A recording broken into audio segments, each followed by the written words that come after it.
tarde, alunos. Hoje a gente vai falar sobre desnutrição e desidratação infantil. O que é a desidratação? Nada mais é do que a perda de líquido, né? A perda de água no organismo, a perda excessiva. Essa perda excessiva, ela acaba causando, né, uma desidratação no paciente, principalmente nas crianças, causando, né, a internação dessa criança, sendo uma das principais causas de internação, na verdade. A desidratação, ela pode ser apresentada, né, de forma leve, primeiro grau, forma moderada, segundo grau, e a forma grave, que é o terceiro grau. Vamos ver aqui na frente sinais e sintomas dessa desidratação. Mucosa seca, né, diminuição do turgor e elasticidade da pele, aumento, né, do afundamento dos olhos, né? Os olhos da criança eles ficam mais fundos, né? Aumento da pulsação, diminuição da pressão arterial, diarreia, vômitos. Desculpa esse barulho, gente, é porque tá tendo uma construção aqui do lado e fica um pouquinho de bateção.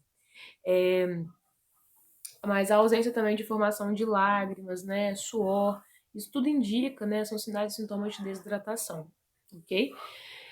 Que a gente faz, né? Qual é a nossa sistematização, né, da assistência da enfermagem no controle da desidratação leve? O que a gente pode fazer? Principalmente administrar líquidos, né, simples, desculpa, com açúcar, né, exceto lactose, lógico, né, e pouquíssimo sal, que seria o famoso soro caseiro.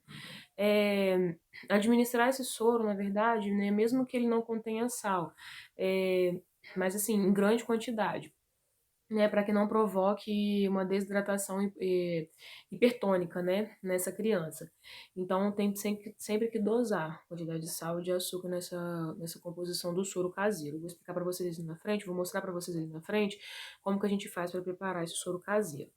A gente suspende, né, por um tempo esses alimentos sólidos, né, e leite também.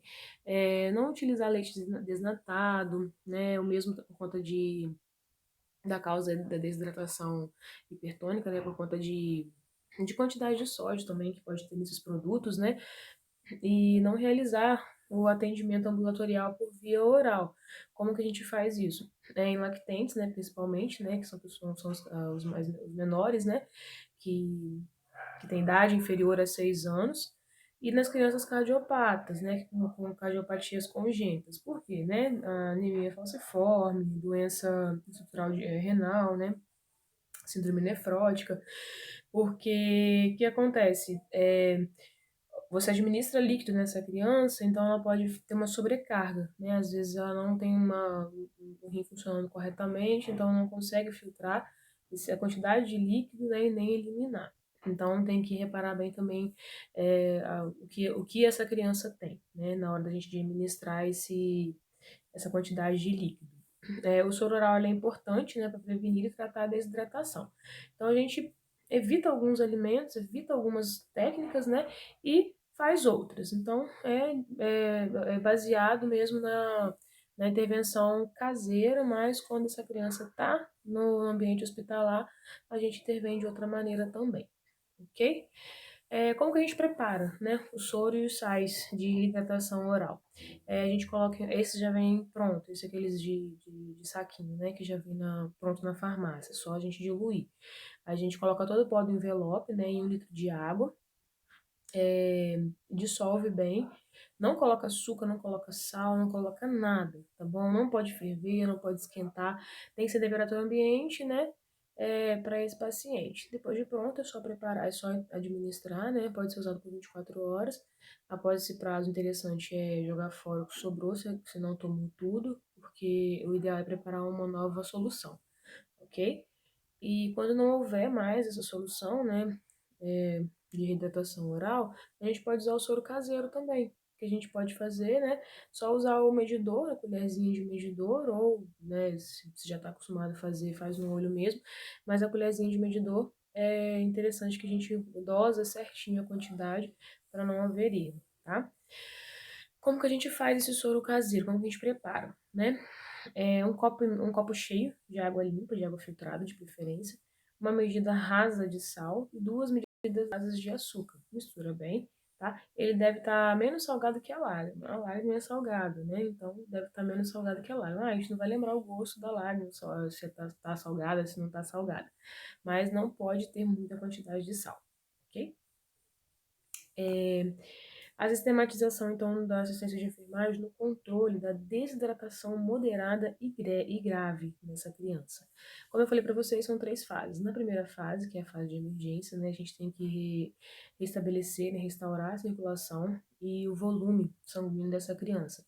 A gente pode administrar tanto sangue quanto água, plasma, albumina, né, soro fisiológico para hidratação, ou ringue lactato. Então, tem N é, intervenções, né, para ser feitas nessa fase e tem que ser feita rápido.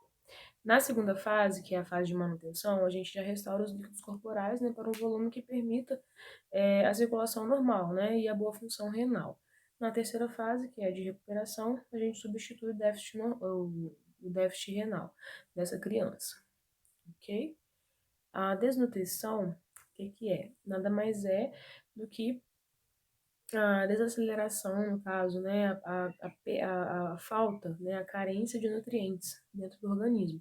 Ou seja, a criança fica totalmente desnutrida. Ela apresenta uma desaceleração, né, nos casos leves, dessa perda de nutriente. Nos casos moderados, ela apresenta uma interrupção e, nos casos graves, a involução, ou seja, né, a evolução de parâmetros bioquímicos. Então, a criança fica totalmente desnutrida. A característica, né, da desnutrição na criança é a dissergia, que a gente fala, que é a diminuição da sua vitalidade, né, determina uma diminuição de resistência, na verdade, de agravos, né, a criança pode ficar mais propensa, né, a agravos e doenças, né, caindo num ciclo vicioso. Então, também são, né, uma situação que agrava as crianças e que a gente também tem que ficar atento, tem que ficar ligado, ok?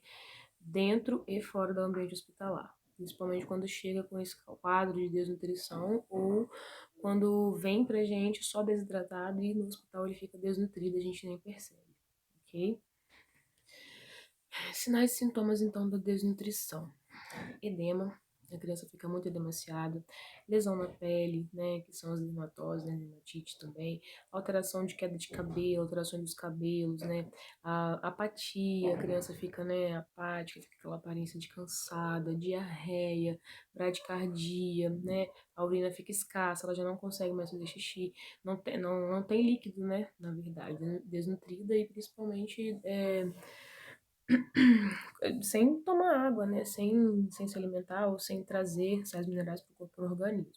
Então, é o que acontece quando a gente fica muito tempo sem se alimentar, muito tempo sem tomar água.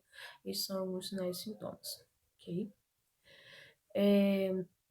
Os fatores que interferem na desnutrição: falta de disponibilidade de alimentos para as crianças mais carentes, né, para as crianças mais pobres, para as famílias mais pobres, a dificuldade de armazenar o alimento, às vezes tem o alimento, mas não consegue armazenar, não tem uma geladeira, né, não tem um lugar correto para armazenar, então acaba estragando. A falta de produção de alimentos, né, a dificuldade também no transporte, para transportar o alimento, e hábitos alimentares inadequados, né? Não somente quem não come que vai ficar desnutrido, às vezes quem come também, mas quem come errado, ok? Que tem uma alimentação que não é saudável, uma alimentação que não é rica em proteínas e nutrientes, então também pode ficar desnutrido, ok? Qual que é a importância da estratégia da saúde da família, do nosso famoso postinho, né, de saúde na prevenção e tratamento dessa desnutrição, dessa desidratação, dessa desnutrição? O acompanhamento. Por quê? Porque a estratégia está lá, a equipe da estratégia está lá para acompanhar.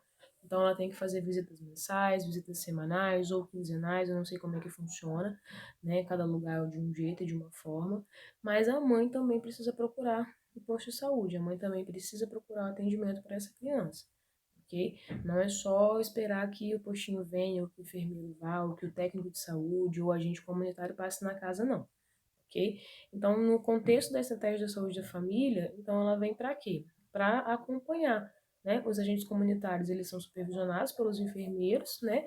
Eles desenvolvem um trabalho, eles vão em busca dessa família, eles vão para saber como a família tá e levam os problemas para o enfermeiro.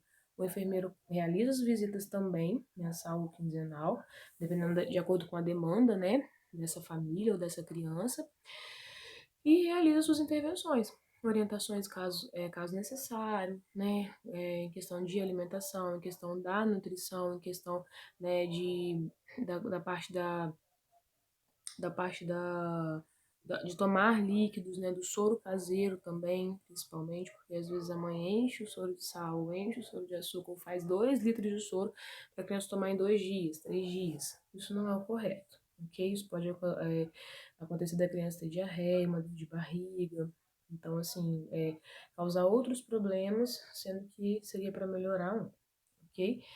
É, existem também os médicos, né, das estratégias de saúde da família também que estão presentes. Casos mais graves, eles são encaminhados para os médicos, né, para um acompanhamento mais rigoroso. Não que da equipe de enfermagem não seja rigoroso, é muito rigoroso, mas a gente evita com que ele chegue até o médico, né? Ou seja, prevenindo, na parte de prevenção, na parte de não precisar chegar, não precisar ter a desnutrição ou a desidratação para ir para o médico. Então a gente evita chegar nessa parte, ok? É, é uma matéria muito interessante, uma matéria que a gente deixa muito. É um assunto, na verdade, que a gente deixa muito passar, na verdade, nas instituições, nas estratégias de saúde da família. Por quê? Porque às vezes a gente nem se toca, o paciente chega com um problema qualquer, né, tô com dor de garganta, ou uma febre, ou isso ou aquilo, mas não percebe a desidratação. Se ele tá com dor de garganta, ele não vai querer tomar água, ele não vai querer comer. Se ele fica internado pra gente 15 dias para tomar antibiótico, né, uma infecção de repetição, por exemplo, ele vai ficar 15 dias sem se alimentar direito, 15 dias sem tomar água direito, ok? Então, são coisas que a gente tem que ficar bem atento, são situações que a gente tem que ficar bem atentos e perceber, né? Se está acontecendo mesmo esse quadro de desnutrição, repara a pele da criança, porque a pele de criança, né, é bem viscosa, a pele da criança tem brilho, né, é bem macia. Então, se tá uma pele ressecada, se tá uma pele, né, opaca, então a gente vai reparar. Aquela pele quebradiça de casca de laranja é sinal de desnutrição, de desidratação, ok? Qualquer dúvida é só me chamar, qualquer dúvida é só mandar mensagem, tá? Que eu tô à disposição para qualquer esclarecimento sobre a matéria. E na semana que vem a gente continua, ok? Qualquer coisa, só mandar mensagem. Fiquem com Deus, tá bom?